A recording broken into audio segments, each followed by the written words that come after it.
Hi guys, welcome back to my channel. Thank you so much for clicking on another video. If you're new here, my name is Stephanie. I'm a wife and mom of three. My family and I live in the state of Florida. My husband and I both work full-time and we get paid on the same Friday bi-weekly. We are currently working on paying off what started out as $77,000 worth of credit card debt. So if you enjoy monthly budgets, weekly check-ins, debt updates, and the occasional grocery haul, make sure you hit that subscribe button so you don't miss any of my future videos.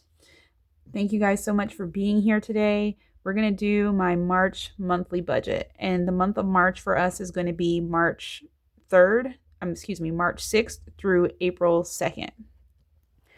So like I said, my husband and I both get paid bi-weekly on the same Friday. So for my husband, he is a manager at a retail store. I'm anticipating him bringing in $4,400. I do customer service for a retail company.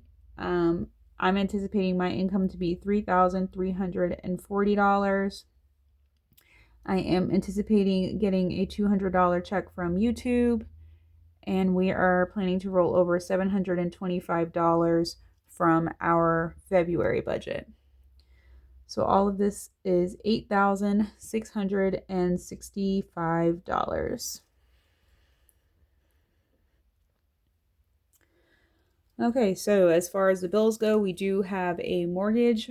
Fortunately for us, our homeowner's insurance went down and our mortgage went down. So we're saving about $30 a month on our mortgage now. It is $1,840. FPL, this is our electricity. We live in the country in a rural area, so we only have electricity as far as our utilities go. We have a well for water, we have a septic system for sewer, and our trash is included in our property taxes, which we pay annually. So the only real utility we have is Florida Power and Lights, and our electric bill is $25.66 this month. That is the base charge for someone who has solar panels, which we do. So we generated enough power with our solar panels and didn't use more power than we generated. So we only have to pay the base charge of $25.66. Kinetic, this is our internet, and it is $29.99.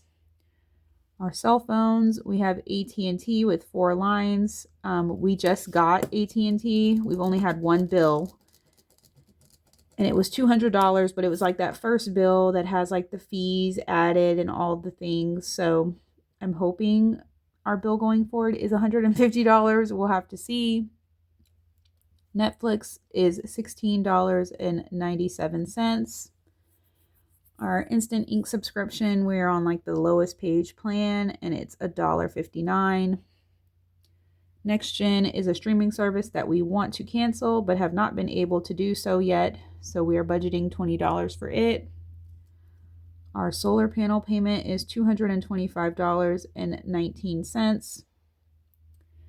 We tithe $50 a month. Tuition, this is for my VPKers wraparound care. In Florida, you can go to VPK from 8 to noon for free, but anytime after that is you have to pay for. So the place that my son goes to for the month of March, his wraparound care is going to be $780.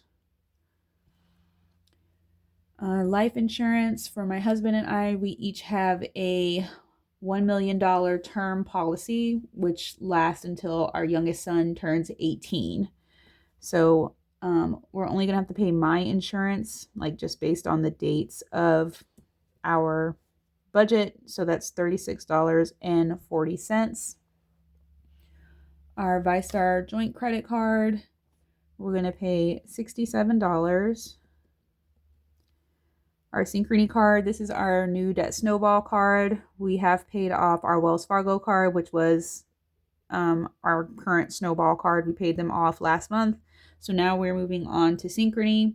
So for this month, we're going to pay $348.97 at least to Synchrony. Our Freedom credit card is $99. Our other ViStar card, we don't have to pay anything because it's due on the 3rd, so we'll have paid it before this budget starts and won't have to pay it again until April. Bank of America is $119. Nelnet, which is my student loan, it's $138. My van payment is $696.30. And my husband's truck payment is $724.56. So let me add all this up and then I'll bring you guys back. Okay, so all of our fixed expenses add up to be $5,368.63. And we'll subtract that from $8,665. And that's going to leave us $3,296.37. Okay, up next is our variable expenses. As I said, we are a family of 5. It's me, my husband, and our 3 elementary aged boys. For groceries, we include anything that is consumable. So toilet paper, paper towels, dish soap, laundry soap, body wash, anything that's consumed is grocery. So for our family, we're going to do $1,200. Eating out, we don't plan on eating out. Homestead, we were what am I trying to say? We were homesteading like pretty good like last year, but we have since I had a change with like my job situation. We had a change with our income situation. So we reduced our homestead to just being chickens, and we might do a little bit of gardening, but I don't know. We're not doing any right now. So the only thing that we're budgeting is $35, and that's just for chicken feed in case we don't make enough money from selling our eggs to cover the chicken feed. So as of right now, we are making good money selling eggs. So if we don't end up using this, then that'll be great. But just in case, you never know.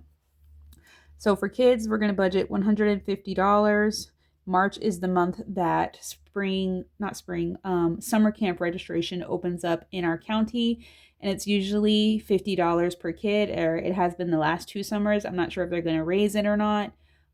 We do live in an area that is considered low income, and there's a lot of perks with that. So the summer camp for the whole 8 weeks is only $50 per kid. So our 2 older boys who are in 3rd and 5th grade are eligible to go to that, but our youngest son is not because he has not completed kindergarten yet. So this will be 2 summer camp registrations and then the like normal $50 that I plan for our kids, which is the older 2 boys allowance for the month. And if I just happen to need something for the kids, I take it out of this also.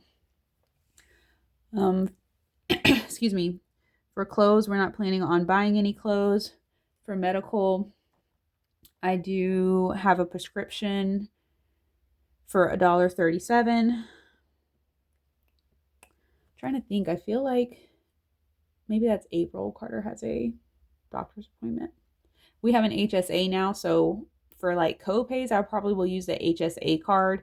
I'm just taking this $1.37 out of our budget because it's so small, and I want to keep building up the HSA for now we have a high deductible plan. So our youngest son was born with a cardiac condition, so he is going to go see his cardiologist in April, and it's usually only a $25 copay, but I'm not sure what it's going to be now with the change we've had to our insurance. So I want to keep as much money as possible in there to cover whatever bill might come from this visit.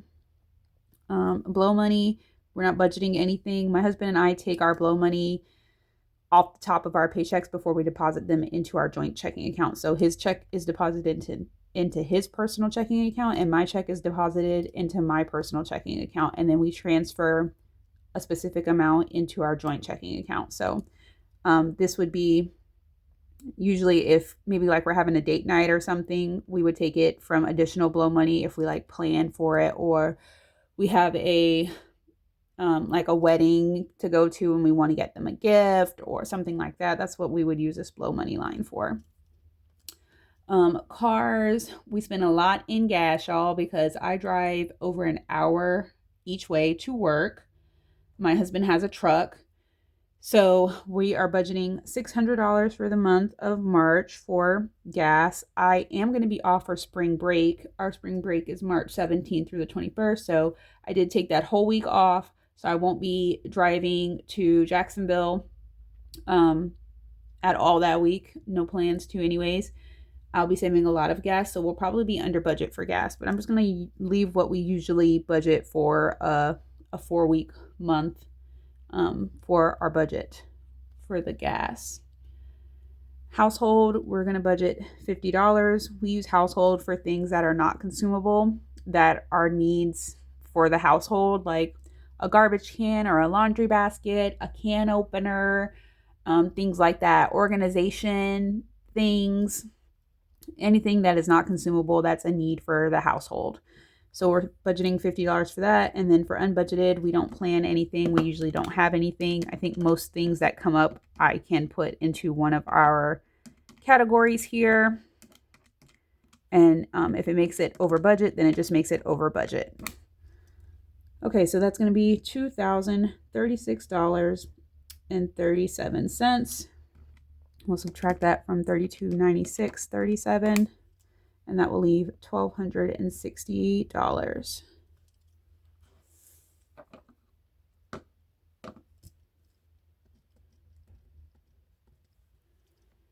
Okay, so for sinking funds, definitely have to save for Christmas. So we are trying to save $1,200, so that's $100 a month.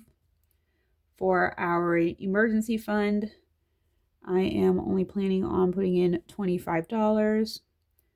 Nothing for kids, nothing for home, nothing for cars, nothing for clothes, $40 for subscriptions, nothing for medical, nothing for Brian and Stephanie,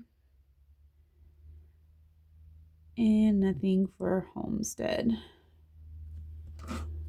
If Brian ends up bringing in any extra money, then we'll be able to put some money towards these other sinking funds. But right now, based on what we expect, we are not. So that leaves $1,095. And these are our like hefty sinking funds that we like have to fund a certain amount every month, or you know, it just ain't gonna be good if we don't. Our property taxes are not in our escrow, only our homeowners insurance is. So we have to pay our property taxes out of pocket in November. So in order to get the $1,300-ish that we have to pay, we're gonna save $120 a month. For car insurance, we pay our car insurance 6 months at a time. So right now we are saving for our 6-month renewal that is due in April. And it's usually about $1,300. So we're trying to bulk this up, and hopefully as we get closer to the end of the year, we can put more money into car insurance so we don't have to put so much in every month. We can like drop it down to like $275 or $250 a month instead of like $300, $350 a month. But we started with absolutely nothing in January, and we need it by April. So we need to put $350 in March. For our vacation, we are saving $125 just because I'm ready to get up out of here and go somewhere. I think we're trying to have $1,500 by the end of the year. So that's $125 a month. And then for our month ahead, we are not planning on anything for that right now. So that is $120, $350, and $125. So that is $595. If you subtract that from $1,095, that leaves $500. And that 500 is what we are planning to roll over into April. So that is a zero-based budget. Doesn't mean we have $0 in our checking account, just means that we've given every dollar a job to do once it hits our checking account, even if that's just hang out until the next month. Okay. So thank you guys so much for watching this video. Please be sure to give it a thumbs up and subscribe to my channel if you haven't already. If you have any questions about how I budget or what I budget, please go ahead and put them down there. I'll be happy to answer anything you guys want to know. And be sure to check out my debt update for the month of March, as well as my goals update. Hopefully they've already posted. If not, be on the lookout for them, okay? I will see you guys in my next one. Bye.